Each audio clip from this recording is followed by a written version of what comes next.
all the haters last night, their storyline was that you were moving around a lot. Just Boxing? I know, I just don't get it. I'm a little disappointed, but I also know how good he is. Take it easy. The whole world is watching. There's not a chance he's going to make it look like this guy can box with him. Can you imagine if Jake? A significant difference. And ultimately, he did what he had to do to survive. He tried to sneak in some big shots, but in the end, the better boxer was going to systematically break him down, and that's what he did, and he got the victory. So I left that show on Friday thinking, this feels like a win for everyone involved. Rogan was visibly stunned after hearing rumors that Jake Paul might sue Anthony Joshua over his knockout loss. Reports claim Paul alleges AJ didn't follow instructions during the fight. Rogan countered, saying there was no way Joshua could have held back. As a world champion, AJ's duty is to fight seriously, and letting Paul outbox him was never realistic. The very idea of a lawsuit seemed absurd in that context. He's like very underrated, but he's a two-time heavyweight world champion. He's like one of the fucking scariest guys in the division. Lightning fast punches, 245 fucking pounds. He's huge. He's way bigger, way more skilled. He's like a foot taller. What's the height? Speculation continues that Jake Paul is exploring legal action against Anthony Joshua, citing the knockout defeat as evidence that the fight didn't go according to plan. Observers point to the noticeable size and skill gap between the two, which made the contest heavily one-sided. Sources suggest Paul may have anticipated a different dynamic, but Joshua's natural power and elite technique overwhelmed him. The boxing world is buzzing with debate, questioning whether such a lawsuit could ever hold up given the clear mismatch in ability and strength. Paul's filing a lawsuit and will be taking legal actions days after getting knocked out by Anthony Joshua. So Jake Paul, who suffered a broken jaw after fighting AJ, has had enough of people questioning his legitimacy. JP's manager, Nakisa Bidarian, who's also the MVP co-founder, revealed that they're cracking down and will be suing a number of people for false claims, aka defamation. Folks, claims of Paul and Joshua having an agreement that Anthony Joshua disregarded that eventually led to Jake Paul getting knocked out have been circulating online, henceforth the reason for suing these people who keep on saying that JP's fights are rigged, scripted, or fake. As for Jake Paul himself, well, he recently spoke to his brother Logan and confirmed that 4 titanium plates are in place due to his injuries, with their mother also confirming that 8 When he weighed in with a measured perspective, emphasizing that there's little cause for concern despite media frenzy. He pointed out that the bout proceeded safely, with no serious injuries on either side, always a key metric in high-stakes boxing. Helwani noted that both fighters displayed discipline, risk management, and professionalism throughout. Preparation and focus were evident, allowing the athletes to compete effectively and exit the ring without harm. His analysis reminds fans that beyond drama and hype, the event was executed responsibly, reinforcing the importance of strategy, planning, and safety in professional boxing. On the biggest platform in the world, Netflix, ignoring the fact that Jake took on the biggest challenge he could possibly take on short notice. After Tank falls through, he goes and he's like, where's Francis? Okay, I'll go for the guy who beat Francis. I'll go for AJ. Ignoring the fact that, you know, I think some people's stock were elevated on the undercard. Some of the fights on the undercard were really, really great. And ultimately, like, there isn't that much to be upset about. There isn't that much to be mad about. Netflix being involved in boxing is great. Jake stepping up and taking Anthony's best shots were great. I don't think Anthony looked bad at all. There were times where I felt like he was headhunting. There were times where I felt like he was like trying to knock him out because I think he wanted to get rid of him. But you have to understand, when you have a guy who's running as much as he did and take shots at him or not for the game plan, that was his best way of surviving. It's like trying to chase a wet duck.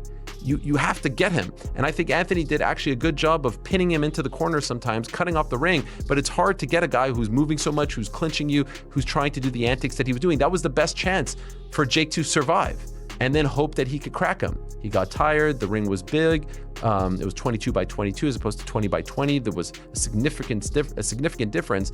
And ultimately, he did what he had to do to survive. He tried to sneak in some big shots, but in the end, the better boxer was going to systematically break him down, and that's what he did, and he got the victory. So I left that show on Friday thinking, this feels like a win for everyone involved. This feels like a win for Netflix, a win for MVP, a win for Eddie and AJ and Matchroom. That's their guy. A win for Jake, and then a win for all the other fighters. I actually thought in a way it was the best of all the Netflix cards so far as the 3 MVP cards. People were a little disappointed with Taylor Serrano and the main event and the lack of action. People had their say about, you know, Jake and Tyson and the streaming issues and whatnot. This was one that I felt like it was like, if you are looking at it, you know, with a clear mind, clear conscience, no bias, check, check, check, check, check. That was my view. Now let me ask the team, what did you guys think? Rick, I'll start with you. I've not asked a single one of you what you thought. Rick and GC were in attendance. You guys were watching it. Didn't see you guys, by the way. I saw my mom and sister. I was looking for you guys. Couldn't see you. Was hoping for a wave. Was hoping for a little, how are you? Didn't see you guys. What did you think? I think everybody did their part. I think you kind of touched on the fact that it seemed like everybody involved won. I don't know if I say that. I think you could kind of debate individuals, but I think everybody did their part. And for that, I mean, for the longest time we've been hearing, and the outcry has been, Jake Paul doesn't take real fights. We have to see Jake Paul in a real fight. That's the only thing that I care about. He doesn't take real fights. He only fights old people. He only fights this. He only fights that. He delivered. He put his nuts on the table and he said, I'm going to take a real fight. Not only am I going to take a real fight, I'm going to fight a former heavyweight champion with knockout power who just dispatched of Francis Ngannou 2 fights ago in a way that was quite devastating. I'm going to go in against that guy. So to me, Jake Paul held up his side of the equation. I kind of view these I didn't have high expectations in terms of the boxing product. I think of this like the way that some people used to say, like, I read Playboy for the articles. I don't watch Jake Paul fights for boxing. I watch Jake Paul fights for spectacle. Like, if you came in thinking that this was going to be a display of the greatest boxing you've ever seen, you're just misinformed. Like, I don't know what you could possibly... Financial realities also enter the discussion. Reports indicate that Anthony Joshua has already lost a large portion of his fight earnings to taxes, leaving roughly $43 million for himself and his team. This highlights the high-stakes nature of professional boxing, where even elite fighters face substantial deductions, showing that the monetary side of the sport can be just as intense and complicated as the physical battles inside. Joshua lost half of his earnings for the fight with Jake Paul because he's a UK resident and the fight was in USA. He won the fight with Jake Paul, but USA and UK won him. For that fight, he's supposed to get $93 million. 37% of it went to taxes in USA, almost $35 million. Also around $15 million a tax to UK because the fight was not in the country. And if the fight was in UK, he would pay 3 times more tax. So from $93 million, he end up earning only $43 million. This is weird, guys. If the fight was in Dubai, he would get all $93 million. Here, the government supports you to make money, not to lose money. Anthony Joshua and all the other sports guys, contact me and I will help you. Eddie Hearn offered his take on how the fight played out, emphasizing that it was conducted fairly and without unnecessary theatrics. He explained that Jake Paul fully understood his limitations, and that winning against a world-class fighter like Joshua was unrealistic. Paul's strategy focused on survival, using movement and evasive tactics to reduce damage while staying active. Hearn stressed that the approach was about managing risk intelligently, rather than dominating. Both fighters entered the contest with clear objectives, balancing competitiveness with safety. The fight became a controlled battle where professionalism, strategy, and caution shaped the outcome more than brute force. Jake was running and Jake was held. But listen, I mean, at the end of the day, Jake had one job, and that was to try and survive. I mean, he was never, ever going to win the fight, ever, ever. And if you would have said to me, do I think he'll go 6 rounds? I would have said absolutely not. I mean, I felt that it would take AJ a couple of rounds to get hold of him, because I knew Jake can move a bit and he'd be moving off the back foot and he'd be holding.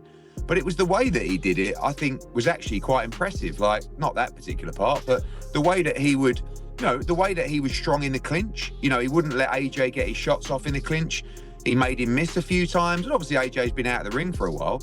But to be honest, I think the most fascinating thing of the whole night in terms of the fight was how he didn't get flatlined by that right hand. I mean, I said going into the fight, he's probably going to take AJ a few rounds to get hold of him. And I also said, as soon as he lands clean, the fight's over, right? He landed a few before, but the first that he landed really clean was the final shot. But, he never flatlined Jake. I mean, he did break his jaw in 2 places, which is a disaster, but there are a lot of heavyweights that would have been out cold from that right hand. I mean, one of them was Francis Ngannou in a pretty similar shot, really. Do you know what I mean? So I actually give Jake unbelievable credit for doing it in the first place, but his performance as well. I mean, I stand by the fact that I think he's just a decent cruiserweight, but like, he did go in with Anthony Joshua, and look, the world is full of criticism and opinions and negativity. Who else is doing what he's doing at what is he, late 20s? I mean, it's quite phenomenal. I mean, the guy's a complete madman. I'm watching him come out to that ring walk, and he's just